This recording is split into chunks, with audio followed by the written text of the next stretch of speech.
আসসালামু আলাইকুম শিক্ষার্থীরা, আশা করি তোমরা সকলেই ভালো আছো। জীবন লার্নিং জোনে তোমাদের সবাইকে স্বাগতম। আজকে আমি আবারও চলে আসলাম একটা ইম্পর্টেন্ট নিউজ নিয়ে। নিউজটা হচ্ছে তোমাদের কোন জেলায় স্কুলসমূহ কখন খোলা হবে। আর আমি প্রথমে একটা কথা বলে রাখি, আমি প্রথমে এটা তোমাদের পড়ে শোনাবো, তারপর তোমাদেরকে বুঝিয়ে বলবো। তাহলে চলো শুরু করা যাক। দেখো, এখানে বলা হয়েছে কোন জেলায় শিক্ষা প্রতিষ্ঠান সমূহ কখন খোলা হবে। তারপর বলা হয়েছে বুধবার দেশের আইন শৃঙ্খলা পরিস্থিতি নাশকতার মামলায় তদন্ত ও শিক্ষা প্রতিষ্ঠান খুলে দেওয়ার বিষয়ের স্বরাষ্ট্র মন্ত্রণালয়ে এক বৈঠকে এই সিদ্ধান্ত গ্রহণ করা হয়। তারপর আসি, 4টি জেলা বাদে 60 জেলার শিক্ষা প্রতিষ্ঠান আগে খুলে দেওয়া হবে বলে জানানো হয়েছে। শুরুতে খুলে দেওয়া হবে প্রাথমিক বিদ্যালয় সমূহ।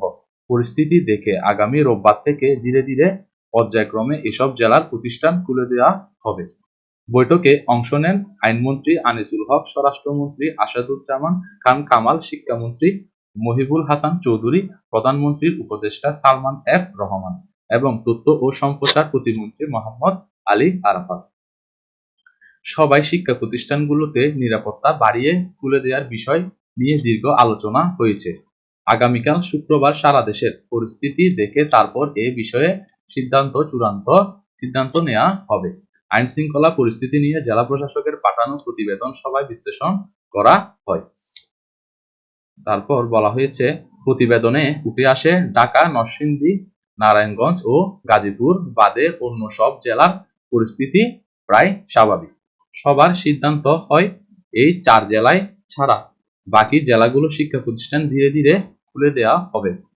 সব ঠিক থাকলে আগামী রোববার থেকে শিক্ষা প্রতিষ্ঠান পর্যায়ক্রমে খুলে দেওয়া হবে। বৈঠকের পর শিক্ষামন্ত্রী মহিবুল হাসান চৌধুরীকে সাংবাদিকদের বলেন, এখনো শিক্ষা প্রতিষ্ঠান খুলে দেওয়ার পরিবেশ তৈরি হয়নি।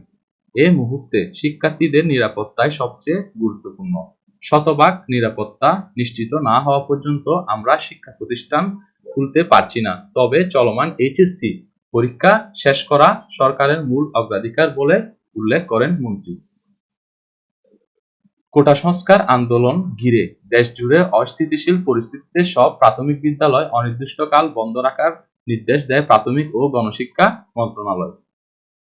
তখন মন্ত্রণালয়ের জ্যেষ্ঠ তথ্য কর্মকর্তা মাহবুবুর রহমান তুহিন জানান, শিক্ষার্থী ও শিক্ষা প্রতিষ্ঠানের নিরাপত্তা নিশ্চিতে পরবর্তী নির্দেশ না দেওয়া পর্যন্ত প্রাথমিক বিদ্যালয় বন্ধ রাখার সিদ্ধান্ত হয়েছে।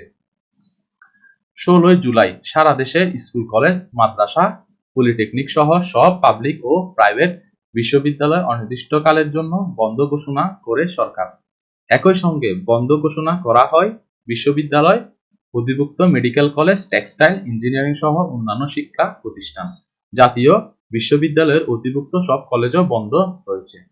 তাহলে আমরা এটা পরে জানতে পারলাম যে 4টা জেলা বলা হয়েছে, ওই 4টা জেলা বাদে বাকি সব যত জেলা আছে ওই জেলাগুলো সমূহের মধ্যে তোমরা রোববারে স্কুল খুলে দেওয়ার সিদ্ধান্ত গ্রহণ করা হয়েছে। এখন যদি দেশের পরিস্থিতি ভালো থাকে তাহলে তোমরা মাথায় রাখতে পারো রোববারে তোমাদের শিক্ষা প্রতিষ্ঠান সমূহ খুলে ফেলবে। আর কথা হচ্ছে, এখানে বাকি যে 4টা আছে ওই 4টা বিষয়ে এখন কোনো চূড়ান্ত সিদ্ধান্ত হয়নি। যদি 4টা জায়গায় যদি অবস্থা ভালো থাকে তাহলে ওখানেও খুলে দেওয়া হতে পারে। আরেকটা কথা হচ্ছে, তোমাদের পরীক্ষাটাও যদি স্কুল খুলে যায় তাহলে তোমাদের পরীক্ষাটাও শুরু হবে। তারপর তোমাদের আর প্রথম হচ্ছে তোমাদের রুটিনটা দিয়ে দিবে, তারপর তোমাদের পরীক্ষাটা শুরু হয়ে যাবে। আজকের ভিডিওটা এতটুকু পর্যন্ত। তোমাদেরকে সবাইকে দেখার জন্য ধন্যবাদ। আর আমার চ্যানেলটা সাবস্ক্রাইব করবা, আমার পাশে থাকবা। Thank you for watching this video.